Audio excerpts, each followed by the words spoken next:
All right, let's talk some football here. We'll bring in our next guest. He comes by way of sportsnetwork.com. You can catch him as well on twitter.com/JF McMullen. He's the NFL editor over there. It is John McMullen. Hey, John, how you doing? Doing well. Thanks for having me, man.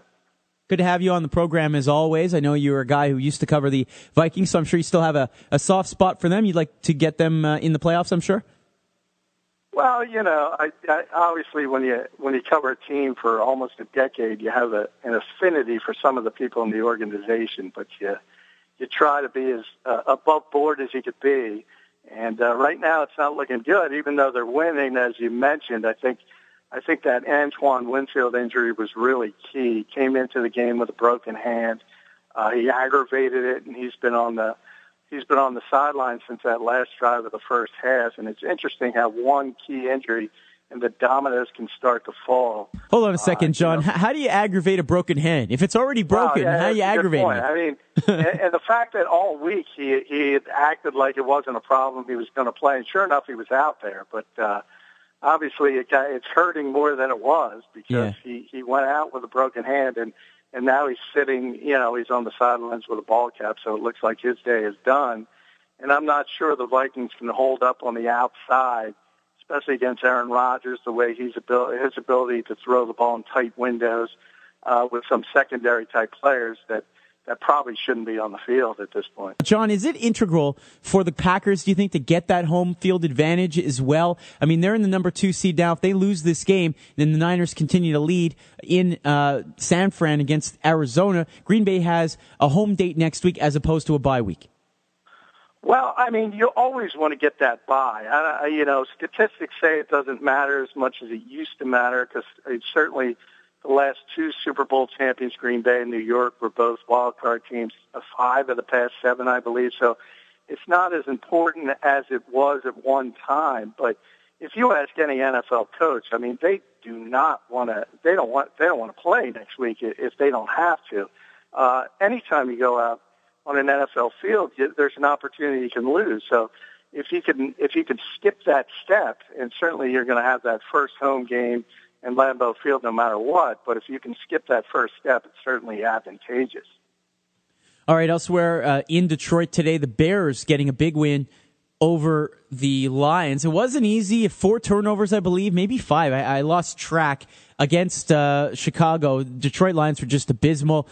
What in the world happened to that team this year, John? I mean, obviously the big expectations last year. Did they overachieve? Was there just a lot of injuries or just poor execution? What happened to that team this year? No, I think they have playoff talent. I mean, you think about the Matt Millen years and you think about the 0-16 Rod Marinelli team. It seems like that franchise is always drafting in the top 5. And they put together some players, whether it's Matthew Stafford or whether it's Calvin Johnson, whether it's Dominican Stewart on defense or Nick Fairley. They should be, if not a playoff team, they should certainly be in the hunt. What they are is probably the most undisciplined team in football. They always find a way to shoot themselves in the foot. If anything, as talented as Matthew Stafford is, his mechanics are horrible. He's always throwing sidearm. He's, always throwing off his back foot. And they're a turnover, basically, machine waiting to happen. You see today's game, it's a 26-24 game. As you mentioned, 4 turnovers.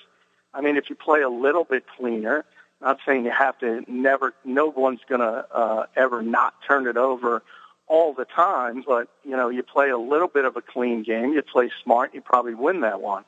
On the Bears side, it's interesting because now the Bears are in the playoffs basically as the Packers beat the Vikings, and that, of course, is their most heated rival, and it's been for years, so it's interesting that Bears fans have to root for the Packers. All right, elsewhere in the Meadowlands today, the Giants getting a big victory over the Eagles, but too little, too late. They were eliminated by virtue of that Bears victory you spoke of earlier today. Big day for Peyton Manning, and kind of funny if you heard some of the clips coming out of the press conference of Tom Coughlin saying, I don't know what happened to us the last couple of weeks, but that was a good performance today. What did happen to the Giants? Did they just get a little full of themselves? I mean, I know they were banged up, in all fairness, in Atlanta, John. They were missing Phillips, I believe, and a couple of the big guys, Tuck as well. Your thoughts on their season now done, the champs? Yeah, but everybody's banged up this point of the year, so I don't take that kind of stuff seriously. We've been talking about this with the Giants for years. They always seem to think they can turn on the switch whenever they want to, and that was going to come back to haunt them at some point. I mean, if you think about it, they're 9-7 this season. They finished up. They're not in the playoffs. They were 9-7 last year, went to the Super Bowl. So that's the kind of, razor thin margin. And if you're gonna not show up on certain weeks, which the Giants seem to be famous for, they've had the month of November specifically, those troubles for years and years and years, and there always seems to be that one big slump. And sometimes they overcome it, sometimes they don't. Obviously, this is a season where there's too many teams in the NFC, and 9-7 just wasn't going to be good enough. Elsewhere, the Ravens losing a meaningless game today. They'll still win the division and host the Colts, I believe, next week. Meanwhile, Cincinnati gets another win, John. They finished 4-1 in December. I think they have a really, really good shot against the Houston Texans next week. And boy, I mean, is it crazy to say that the Bengals have a shot at being one of these, Cinderella, Steelers teams from a few years ago that won the Super Bowl as the 6th seed, or the 2007 Giants? Is it really that crazy to think that these Bengals are starting to peak now with a pretty solid defense and a decent running game and Dalton finding his groove? Well, I look at the top of the AFC. I certainly think they could get a game because I don't think much, especially with the way Houston has played the last few weeks, but obviously Baltimore and Indianapolis will play next week, and they haven't been setting the world on fire either. So, but then again, you look at the top and you look at those two teams that seemingly are going to get those byes, and it's Denver and it's obviously New England. And you know that you follow the Broncos closer than anyone. Going in 11 straight wins, that's the team you want to be. You want to be that hot team. You want to be that team running on all cylinders. And those two teams at the top of the AFC, at least are going to be at the top of the AFC after today's games. They look awfully tough. Well, thank you, John. I appreciate that. That makes me feel a whole lot better. Although I'd prefer, it's funny because back when you thought Houston was maybe going to be the 1 or 2 seed, and now it looks like they'll be the 3rd seed, you thought, well, Manning going to Houston, that's really not a bad thing. I mean, they play well there, and it's a dome situation. Now he's got to play at home again in the snow for a couple of games. So, that's an interesting perspective to take as well. But meanwhile, in Minnesota, a bad turn of events, it looks like, for the Minnesota Vikings, is Adrian Peterson, of all players, just fumbling. Green Bay picking up the ball after they gave up the ball a few moments ago. So a very, very big turn of events here in the playoff chase for the Bears, Vikings, and obviously for the Niners, Packers for that 2 seed. Yeah, I think he's going to be ruled down. But if it's upheld, they called it as a fumble on the field. It's tough to tell from this. It looks like he was down. Vikings were certainly in field goal range, and the Packers doing a little bit of old Buddy Ryan laddering all over the field trying to get something done. But I'm sure the Vikings will be throwing the flag. It looks like he's down, but you never know with these officials. I've stopped trying to predict what they're going to do week in and week out. But certainly this is going to be a key part of this game on what happens and if the Vikings are able to keep the ball or not.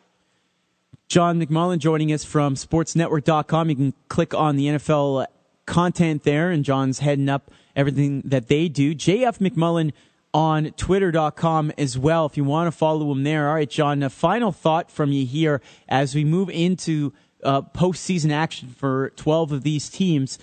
The big game tonight, John, who do you have, Dallas or Washington? Boy, it is a tougher game. Yeah, I would think Washington is a better football team, and they're playing at home, and they get it done. But if anyone saw the Redskins play last week against the Eagles, while they got the win, it was pretty clear that Robert Griffin III wasn't himself. They weren't able to use that read option at all because he's just coming off that sprained knee. He doesn't have the normal mobility he has. Now, the thing about Robert Griffin III is he can still throw the ball. He can still stand in the pocket and beat you that way, too. So, this is basically a winner-in game, and it's a legacy game for Tony Romo. So I think you see Tony Romo play very, very well, but I think in the end, home field's going to be the difference, and the Redskins find a way to win their first NFC title since 1999. Hey, John, thanks so much for your analysis, insight, and we'll talk to you soon. All right. Thank you, Matt. Good to be with you.